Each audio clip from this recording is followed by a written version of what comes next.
Bhagyawant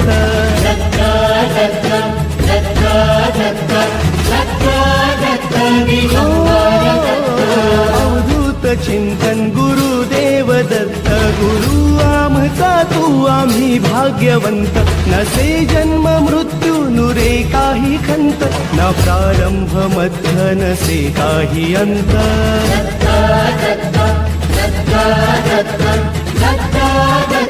Gurudev Datta